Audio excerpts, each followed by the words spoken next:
I secretly wish Sideshow Bob had a daughter and she enacts revenge for all of the years that he left to pursue killing Bart. So how old is your character? Basically the same age as Summer, like 17, so he could like maybe have a crush on her. And what's her name? Sabrina, because like who Sabrina. doesn't love Sabrina Carpenter? Oh, you know, perfect. I've been waiting my whole life to meet you. You know, we share a friend in common. Yeah. I maybe call him more than a friend. He was my dad. Right. And his name? You might refer to him as Bob. Wait a minute. Your dad is Sideshow Bob? Yeah. Nice to meet you, Bart.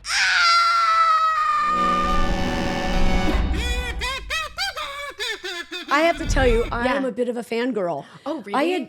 I admire your career so much. Oh, yeah, thank you started so young. Yeah. So young. Wow. And it amazes me. And for our fans, you're the daughter of Kelsey Grammer. I am, And yes. you found very young. Both my parents, they met on Broadway. So my mom married my dad before he was on Cheers. And he was just doing a workshop with Stephen Sondheim. And he wasn't making any money. You know, my mom was on Broadway dancing in 42nd Street. She was one of the showgirls. Wow. And they met at this party. And, you know, she was really the breadwinner at that time.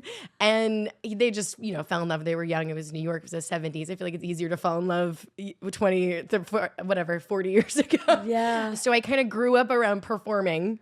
And that was what we did. Like my mom would just leave me backstage in like the dressing area, you know, in like, where they throw the costumes in the bin I would be in there while they like danced. And then those were the memories that I have as a child. So I grew up around it. And we all moved out to LA. My parents split up and, you know, he went on to do Cheers and Frasier, and my mom started dancing school and raised me. And so I learned to dance. And and I started off, my career started doing that. Some commercials. You're in LA, you know, you do whatever you can here.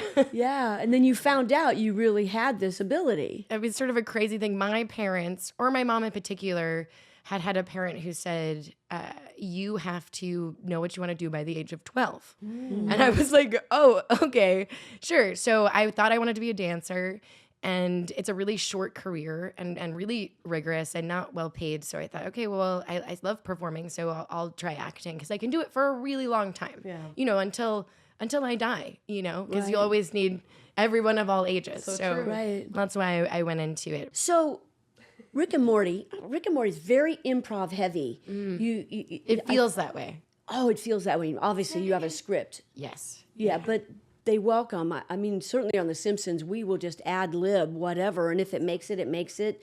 If it doesn't, we don't have much say. Is that how it is for you too?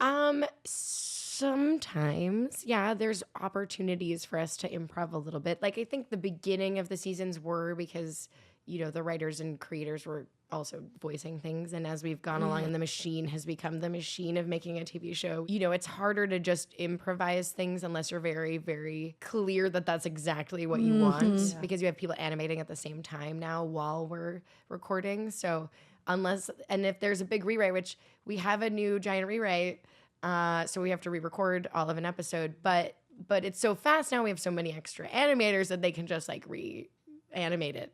Wow. Even though it's like nearly done. So I'm going in on Friday to record an episode I've recorded already. Yeah. Wait, time out. You're saying, did I hear this right? They're animating while you are recording? Well, so they do temp audio for a long time for like while they're writing, but they get the scripts to like a really good place, and then there'll be like maybe a last pass. But yeah, basically we record and they're sort of doing their animatics.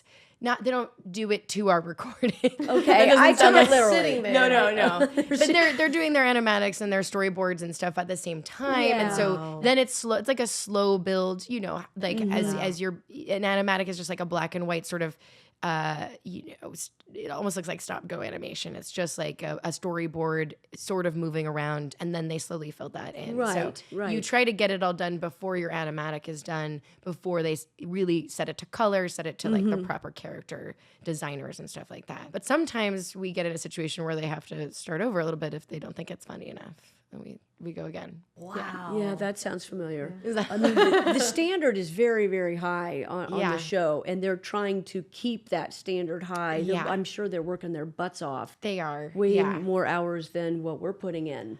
To keep it that high of a standard. Definitely more than I'm putting in specifically, but they're definitely, because as the actor, you just like kind of come for every job, you just come in late, leave early, and then the project has its own life. We're not there trying to get financing unless you're making your own project, but there's so much that goes on behind the scenes.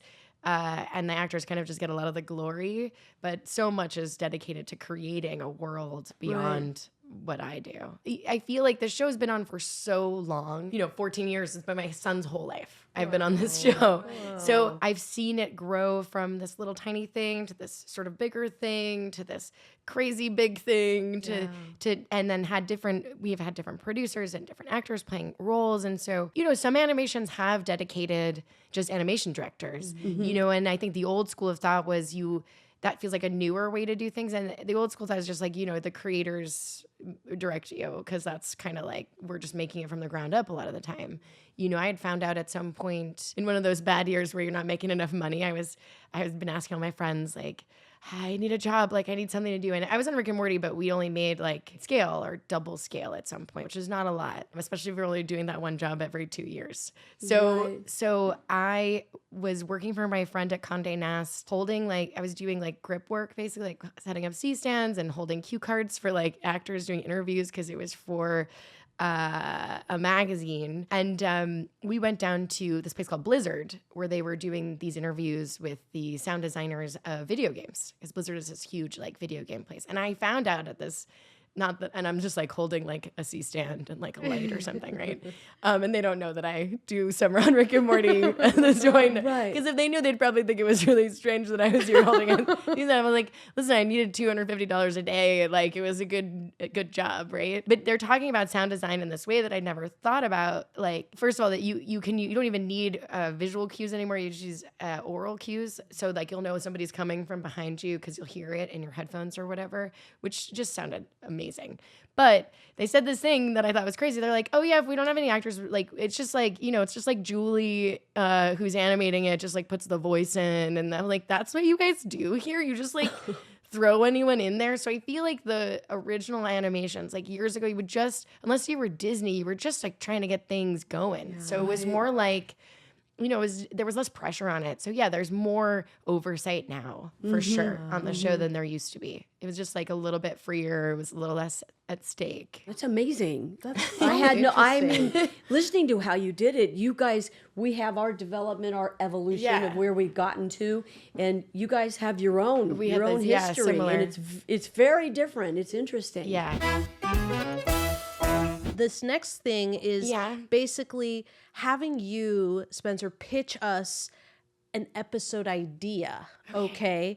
But we're going to imagine Springfield colliding with the Rick and Morty multiverse. Okay. And what kind of chaos would ensue in that episode? I secretly wish that like Sideshow Bob had a daughter.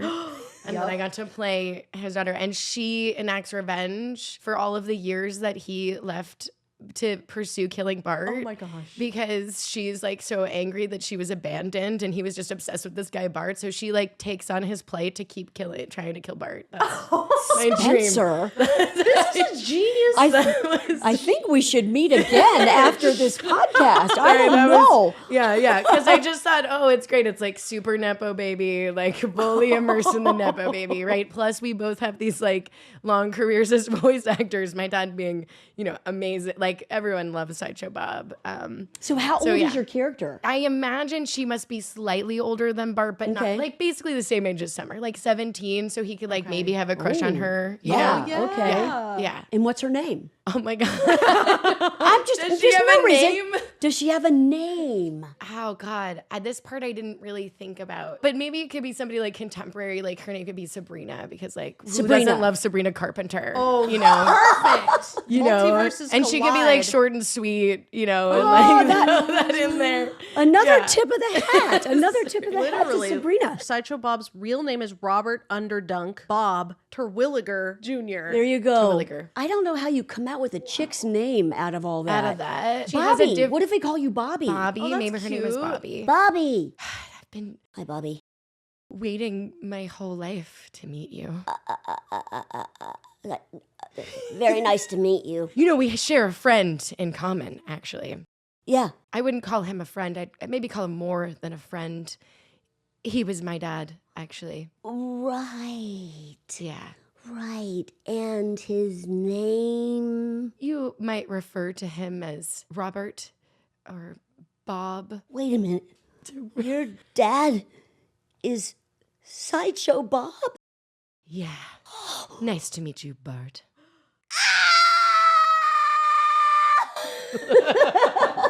Sorry, I didn't know we were already improvising, and I was like, I'm trying to get in here. I love it.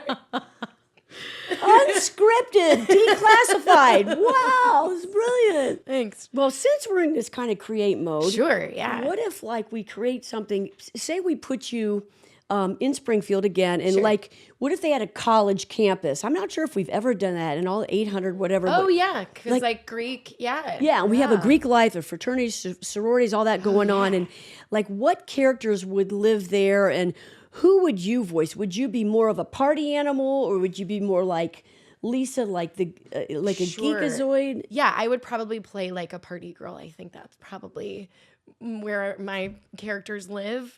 Yeah. That's where I live. You know, it would probably be a scenario with Lisa where she's trying to get into the sorority and we don't let her in, and we probably haze her in some god awful way and then make her wear a cool costume, you know? And then she like makes out with my boyfriend and I murder her or something. Whoa. That feels like that's a Halloween episode. Sorry, that's a Halloween special. I like that. A little treehouse. Yeah, and then it's like skull and bones, you know, it's like that. There you go. There you go. Well, what if your sorority Poetry. girl, what if she played the guitar? Oh, sure. Yeah, she could. She could play the guitar. You want me to? I'm thinking. I'm thinking. bring the guitar just in case I played it, but I'm not very good. Yeah, let's do I it. don't have feeling in my right hand. When I got stabbed, it went through my arm. Well, it went through this little tiny. Wow. Not that one. This one. Yeah. But it went through almost my entire arm. That was like a scene from animation or like a horror movie, I would imagine. Wow. Well, you don't actually. The crazy thing about being stabbed is you don't know unless you see you don't know what happens to you. Just feel pressure unless you see the knife go in. Oh gosh. Your brain doesn't register things like, oh, this is what it's. Well, first of all, you always have no frame of reference, right? No one's like, oh, this is what stabbing feels like. It's just pressure, like being hit by something. So I didn't know until the next day when it was like tingly, and then I had to like, go see the surgeon and have major surgery, and then a year of recovery and stuff. So, and then I started playing guitar just to kind of help heal it. Okay. Yeah. So say your name is Sunshine. Okay, I'm Sunshine. You're Sunshine. We're at a coffee shop and you're just kind of entertaining the other sorority girls. Come on, Sunshine, play a song. Oh, I couldn't possibly play a song. Wait, my guitar's right here. Oh, I love the sunshine, 'cause my name is Sunshine, and I love to play the music for you. My name is Sunshine. You can sing it too. Sing it too. Sing it too. My name is Sunshine.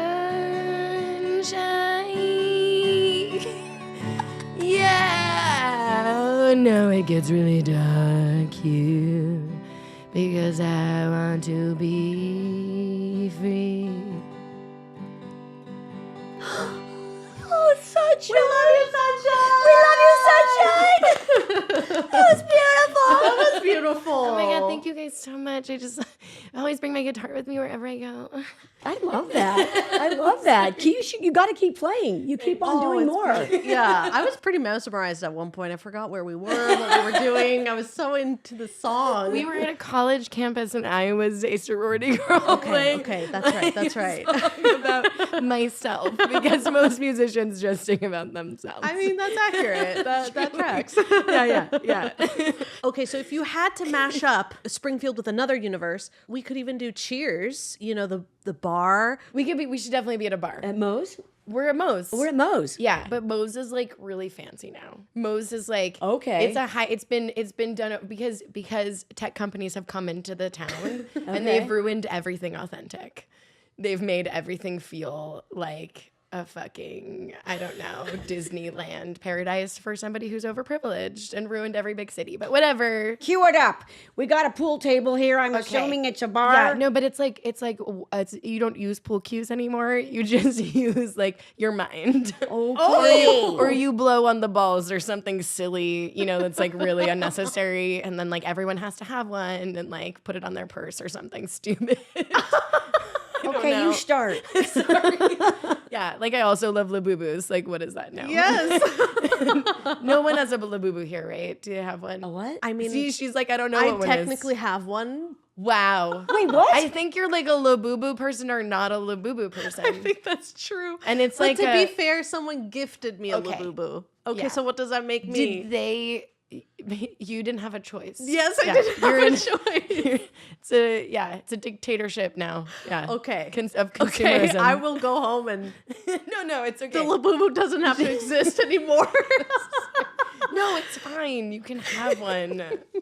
It's just like a thing. It's like another thing made of plastic that everyone has to have at this like crazy rich amount. Like and there are people like dying and don't have food and are like our water is poisoned and they were like, no, I need a Labubu. I need one.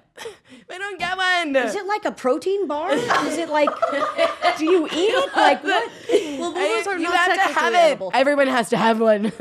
Everyone needs a Labubu. Like, no, they don't. It's not even cool anymore. I'm sure there's like a new toy. I bet you there is. It's a toy. It's a Okay. toy. It's a like little keychain. monster-looking toy. Yeah. Okay. It's like a keychain thing. It's like, look like this. It goes on your purse. And people are like collecting, they're spending like, there are like Labubus with like designer clothes on them for like $15,000. Yeah. So it's like a Cabbage Patch doll, Kind except of. it's like Small miniaturized and it's got a thing that hooks monster. Yeah. onto your purse. It's like a Funko, but like girly and monster. Okay. Yeah. And fuzzy. And what does that have to do with us being in the bar? I don't know. I just got really upset about tech companies. And I was really angry about it. Nothing. It's nothing to do with the bar. It's just a tangent about why I hate Labubus. Okay, let's do this improv now. We ready? Okay, sure. What's your pleasure? I would love. What do you just have like a regular drink, like a martini, but that doesn't have like some fancy artisanal martini? Yeah, we don't have ingredients? martinis anymore. They're called Martuni. We can get you a martini. It's got a little fizzy and a little kaboob, but we can get that for you. Okay, great. All Thank right, you. one martini, please. Thank you. So you're not local. You're visiting here. Yeah, we're thinking about taking over your town and turning it into an awful wasteland of humanity with no creativity. But how do you feel about that? Well, that sounds encouraging. Yeah, that's great. Yeah, your bar will not look like this anymore. Oh! So it's you're a designer. You're a set designer. Well, I guess you could call it that. It's more like we design realities for the future. I am into that. That sounds cosmic. That sounds amazing to me. Yeah, it's We great. could do that. So Yeah. what do you think of the color scheme anyway? Oh, I think we need way more white and beige. Yeah, and maybe some chrome. It sounds like, I don't know, like a Holiday Inn. Yeah, it's a little like that. But we try to add some personality with like, a cool soundtrack that we develop specifically for your needs. Okay. Are you talking music or sound effects? Both. Yeah, it's both. Yeah. That'd So you be can interesting. you can tailor it to, your optimal sound wave that allows you to be either efficient or inefficient or restless or sleepy, anything like that. Oh. Yeah. Well, I kind of like sound effects, like I like nature sounds, like if Oh no, we don't have those. No. Oh. No. It's only things that would be computer generated. Like this. Kind of like that? Is that what you're talking about? That's sort of more of an organic sound that you're doing with your drink there, but I think maybe we're thinking more like, things. Ooh, that was good. Things that don't involve humans. Yeah.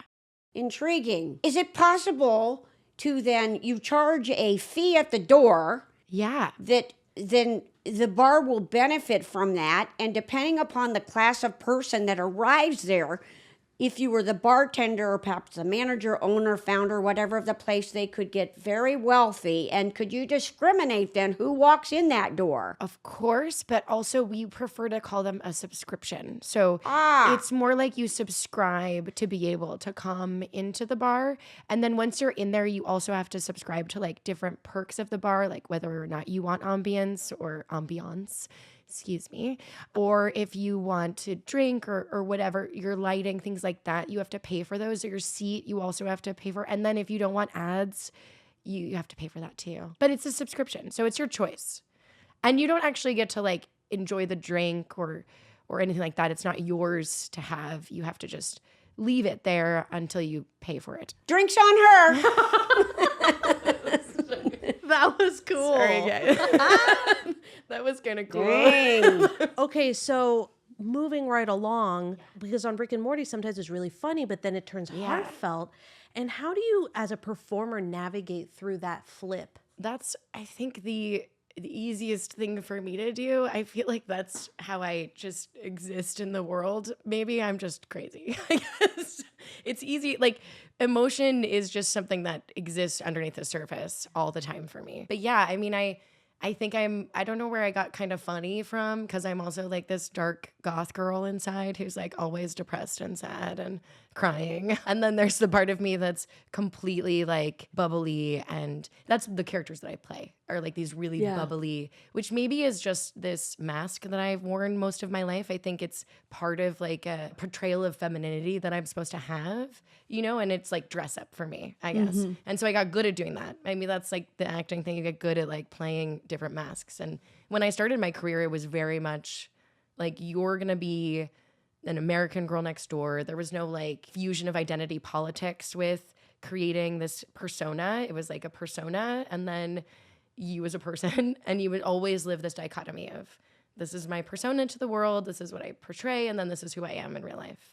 And I've kind of always lived like that, and I still do. So maybe that's why it's easy to do that. And then practice, I think. Like, I used to have a hard time crying on command, or crying on cue, they call it. Yeah. And so I had a teacher in college who I asked this thing, and she said, just think of it physically, like when you cry naturally. Think of the physical manifestation of crying, where you feel it. Like, do you feel it in your jaw? Do you feel it in your belly?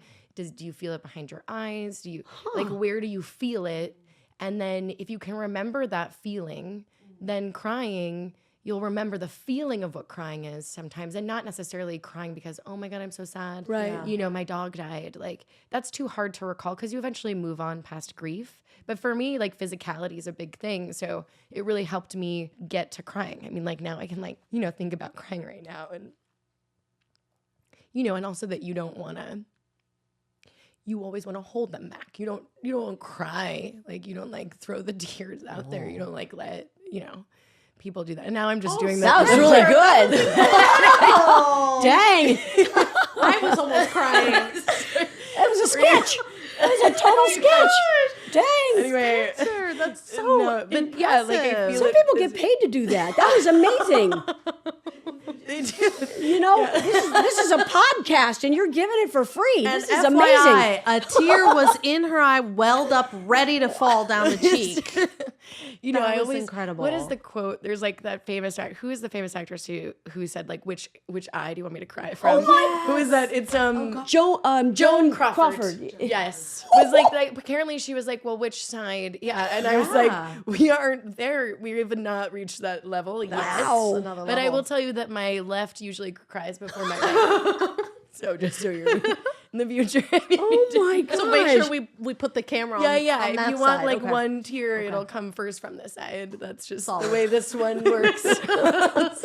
And Spencer, as a performer, is there any Simpsons character archetype that you relate to the most? Shauna. Like it's my favorite. Oh, shut up. So good. Yeah, she is a funny So character. Great. I love Shauna. She and Summer would get along, We would have so right? much I'm fun. telling you. Yeah, she's like the punk rock version of Summer for sure. Yeah. I mean, there's so many other characters. Like my son and I used to we memorized the Treehouse of Horror episode, The Shinning, and we did like the Hanamana. Look at take the bat barge. And we used to do it over and over again. And we will sometimes, if we're feeling nostalgic, we were just like put that episode on. It's like, hey. Oh, So it's pretty cute. that sounds like your relationship with your son is pretty cool. Oh, he's the best. Yeah. He's Amazing. like growing up now. He's gonna turn 14 this week, actually. Wow. Yeah, it makes sometimes when your work takes you away from your kids, it's hard because you forget. It's so fast.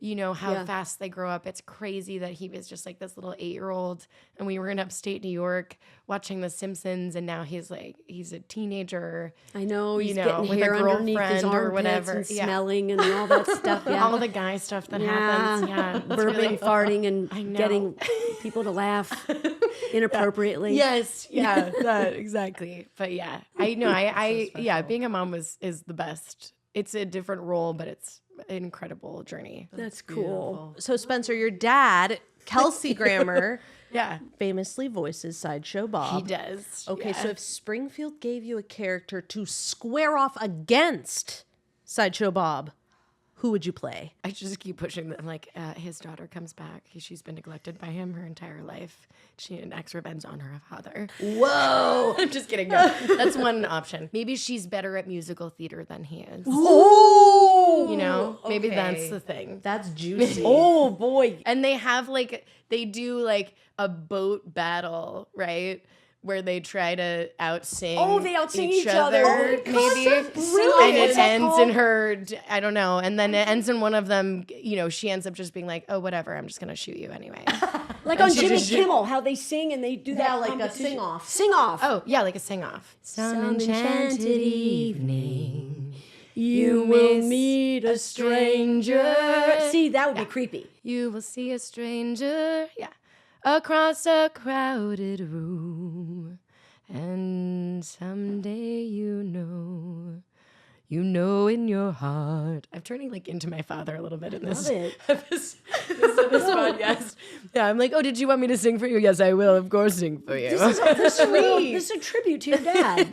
You're being Actually, here. my dad sings at the end of the Frasier theme song. He sings the Frasier theme song. If anyone didn't know that by now, if you don't know what Frasier is, then this conversation doesn't even matter at that point. But he does that. And he also, at one point, never released this album, but he did sing an entire album of standards that he used to play in our house, which I guess now when I'm talking about it's a little weird as a kid.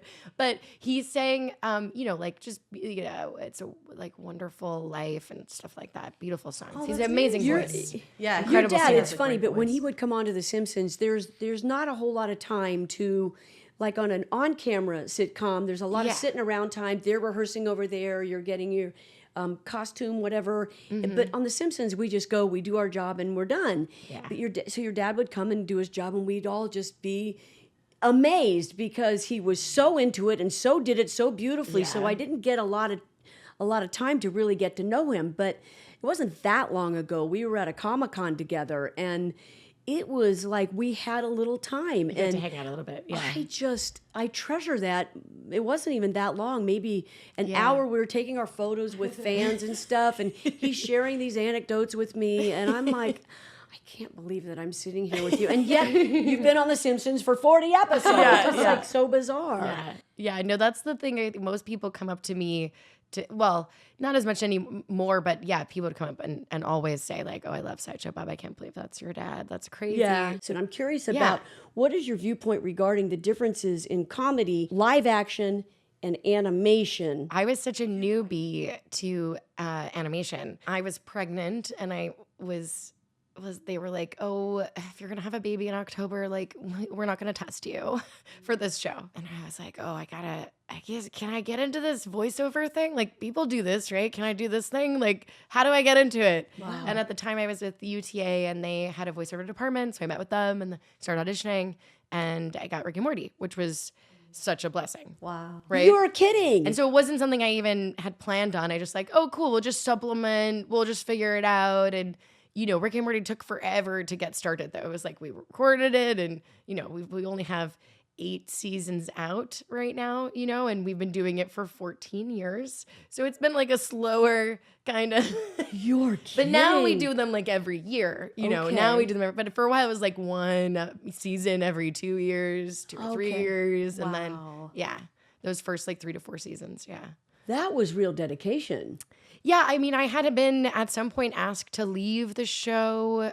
I don't really know why, but I was doing this on-camera show, and they were like, oh, you can't do that show. And I was like, I'm not going to do your show then. Like, wow. I love doing Rick and Morty. It's such a joy. So, yeah, I started off that way, and I learned about it on foot. Like, I in the booth, I learned how to try to talk in a microphone, not to move around so much. All these things I didn't really know. I'd never taken a class on it. No crunchy clothes. No crunchy clothes. Earrings. Yeah. No dangly earrings. Yeah. And it's been, and I learned a lot. And I take better care of my voice now than I did then. But I've also been like, screaming alien murder, like for that's right 14 years. It does. But yeah, the biggest differences are those weird little things, right? Of doing on camera versus voiceover work is the things you learn about the tricks of the trade in a booth. And then, in terms of comedy and drama, I mean, they say like comedy is just like the commitment to the drama more than drama is. I think there's also people who are just funny. So if I'm like in a scene with somebody really funny, then I'm like, oh, cool. That was a really great way that they did that. I'm just going to like do that too with them. And then we're going to play. And I'm like playing, you know? Yeah. And I think you learn it from that. It's not so, one or the other. But you have to be good at, like, my dad is an incredible actor, not just a comedian. And he was always, that was one of those shows too. Frasier was one of those shows. And so was Cheers. Those were like character-driven comedies. And I would say that's always what I've loved about the comedies that I've done. It was never just like for the joke. And so many sitcoms, and I probably shouldn't say this, but a lot of sitcoms now are just with a stand-up comedian, and that was like one way of doing it. A stand-up comedian, and he's funny, and we just like do his shtick, and everyone just does like one-liner hits there, and that's kind of. But we don't have as much character-driven comedies, which is what I really like love to do. I love building a great character and putting them in different circumstances that make the person is funny in the circumstance because something crazy is going on. That's, Well, and to your point, Cheers and Frasier, they were both very, very much comedy because of the characters. Mm-hmm. All of them. Dr. Crane was amazing. Yeah. And when he came on to The Simpsons, he was on like 40 some times or something that he guest starred. He was our most prolific guest star until, and I don't know what, but I think it's just because we continue to be on the air that Joe Montana as Fat Tony. He superseded it. He's beat out Kelsey on that one. Yeah. I'm going to give you guys scenes from famous movies. Nancy's going to play one of the characters as one of her iconic Simpsons character. But then, Spencer, you're going to create your own character voice that's never been heard. So the first scene is from Titanic. Eat my shorts. I'm king of the world. Oh, but yeah. Congrats, you're king. Your kingdom's like, I don't know, 17 minutes. Lisa, you see this? I'm taller than the chalkboard now. Yeah. Sorry. Yeah. No, I'm just also like in awe of what's happening right now. Sorry. I'm cool. I'm doing fine. I'm not fangirling at all. Okay. It's totally cool. I'm gonna do an accent now. Okay. Yeah. We're totally gonna, yeah, arms out, wind in your face, very majestic. Also, we're all gonna drown. When the ship hits an iceberg, I call dibs on the skateboard as a lifeboat. Well, I'm supposed to be swooning, but honestly, this feels like a cruise commercial gone wrong.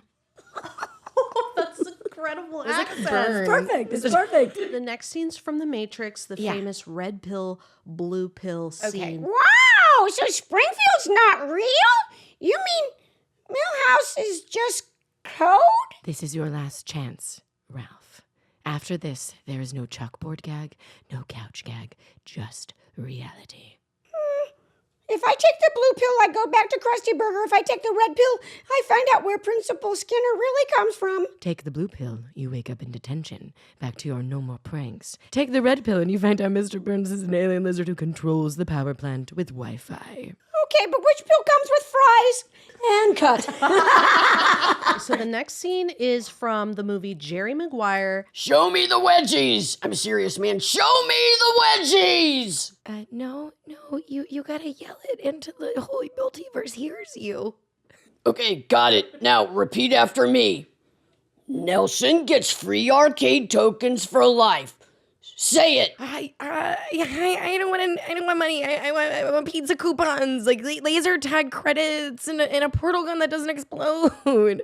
Oh, you had me at smell you later. Oh, come on, Springfield. Show me the donuts. Sorry, I basically turned it into Morty. You get to keep those. Oh, you forever. you get to keep those. I'll put them in like a cool case. Why not? This is amazing. You had said earlier that you got an MFA. It was at Columbia, right? In directing, and I'm kind of curious. How has that shifted your perspective in storytelling? And do you see yourself ever directing animation, for example, or live action? Yeah, I mean, I think I typically had thought about live action. That was what I wanted to go into. And then I got stabbed in 2020. And so I kind of, it made it hard for me to just think about that as a career because I was just healing for a long time. And then consequently ended up going into music a little bit. But yeah, I imagine directing live action. It's just you need a lot of capital or you need to know somebody who works at a studio to get, it's really hard to make movies.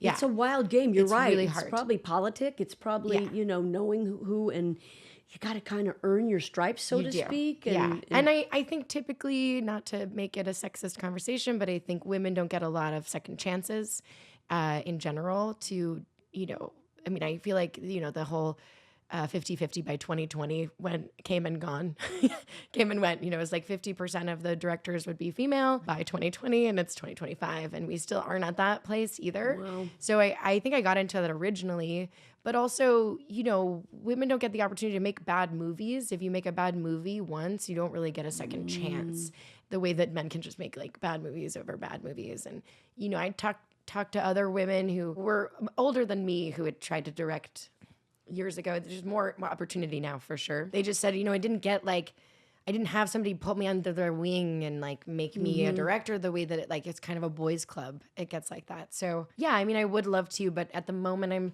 working on an album and then I kind of directed / produced like the docuseries, which is just so it seems like so self-involved, but like a docuseries about writing the album and making the album and recording it. So I've been like putting that on Substack and to go along with so that's been fun. Like that's been creative and it's a lot of directing. Like you're making a reality show about yourself, I guess. And you're the boss of it. So it's like coming from you. I'm hiring the people. I'm not I feel like directing documentary is different than it's more like creating a story after you have all the footage. Like where's the story? What's the most important thing? Whereas you're doing like live action with a script, you have a blueprint. So, you didn't know what was going to happen on any given day to try to create whatever the story was. All I was like, we have these people, let's create these characters and who's kind of doing what and I'm moving that along. So it does give me a different perspective like that. Like I don't look at myself as like, do I come off like good or I don't really think about that stuff anymore. I think about the story more importantly than I do about what what my character is doing. You know, I'm not invested in the same way. I care more about the overall picture. Yeah. And I feel the same way in every production I work on now. I think that's what changed the most in me. Yeah. Well, we're lucky, the two of us, that we are working on shows that we're fans of, I'm sure. Yeah, it's true. I'm like so lucky to be on a show I love to work on, that I think is doing really interesting things with comedy, that I fully can say like, oh yeah, I love this show. I want to be, I can't wait. Of course. What do you need me to say? Like, whatever you need me to do, I'm there. Yeah. Yeah. It's a pleasure. So Simpsons fans, they're obsessed with these theories, these multiverses, hidden Easter eggs, you name it, those kinds of things. What is the wildest or coolest fan theory that you've heard about on The Simpsons? Well, I thought that Springfield was in Ohio, and I heard that it's not a real place. That's right.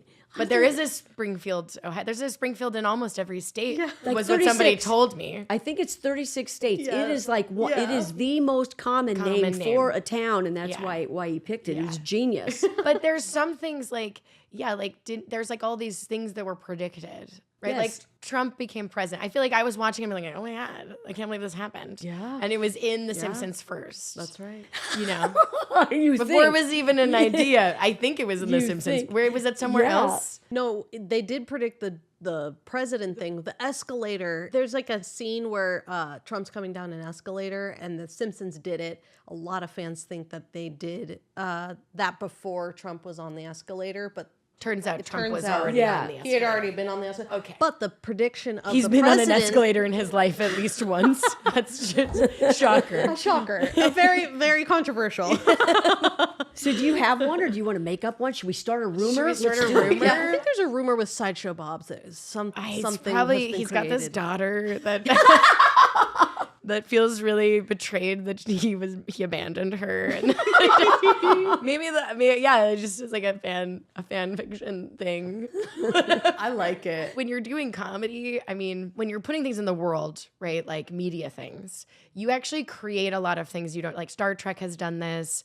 Like I think Rick and Morty making the multiverse so palatable and consumable by people really influenced. Not that I'm going to print whatever, but a lot of Marvel movies went really heavy down that line. And it made sense because we had all this Rick and Morty lore and coverage to kind of like make it make sense. But I had won a grant for my thesis film from the Alfred P. Sloan Foundation because my film had some science in it, like architecture and sexuality and engineering in it. They don't really count sexuality as a science though, which is, it's just like. No, but that'll get their attention. That gets their attention. But it gets their attention. Yeah, it was like an erotic thriller about a building and a woman who was obsessed with it. It was very weird, and I really enjoyed making it. I bet. But I won a grant for it. It was very cool. And they had all these great speakers at this foundation summit that they do every 2 years. And somebody was talking about on this panel how, most of the things that inspired their science came from science fiction first. And in an incredible way, like if we believe it, or if we create it, then the scientists go, oh, that's cool. I should figure out how to do that. They're like working with mycelium to create solar panels, or other things that are natural ingredients, natural ingredients, natural organic compounds. Yeah. To create things that aren't as wasteful as they could be. So, well, you think about it. I mean, the imagination is endless.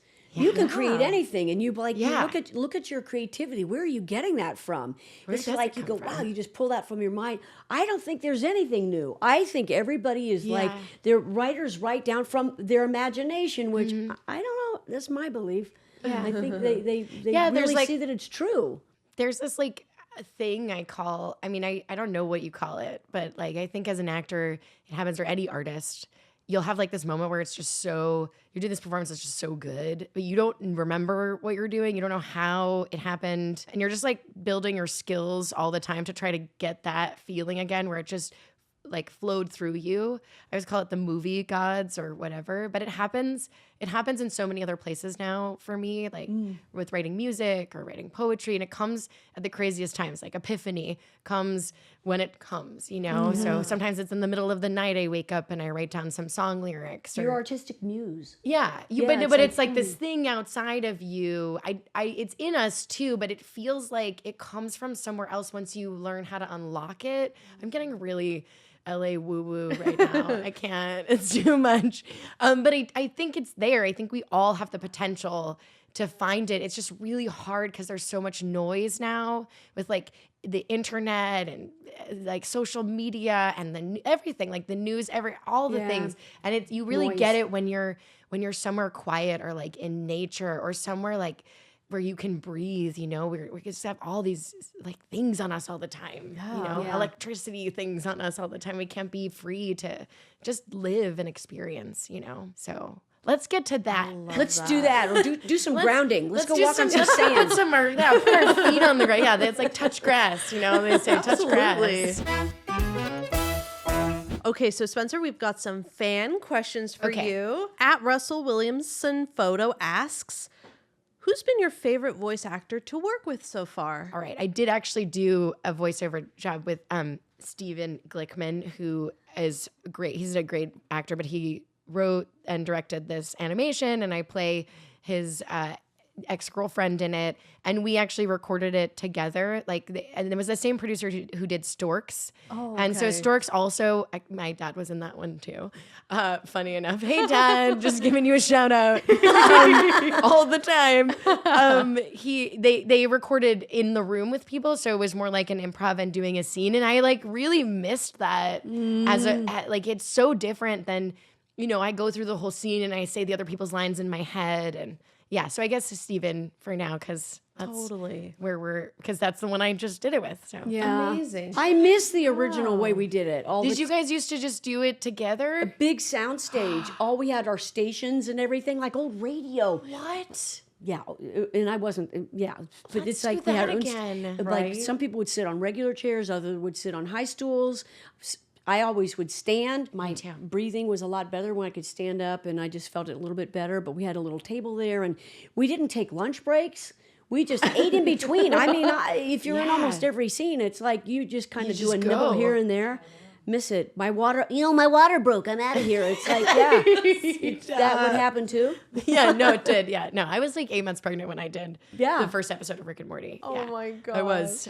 Different world. Different worlds. Yeah. Okay, here's our next question. Comes from at Naz Pacino, who asks, do Spencer and her father, Kelsey, ever have conversations as Summer and Sideshow Bob for fun? No. No, that's like just we sit by the fire and we just like play characters. No, we don't, but that would be funny. That is a cute thought. He doesn't actually talk that way. He doesn't like boom around that much. That would be a lot. Like if he was just like booming around making Christmas dinner tonight. Dad, stop. Yeah, like, oh my God, Dad. You know, like I couldn't stop. Yeah, terrible. You are such a cupcake.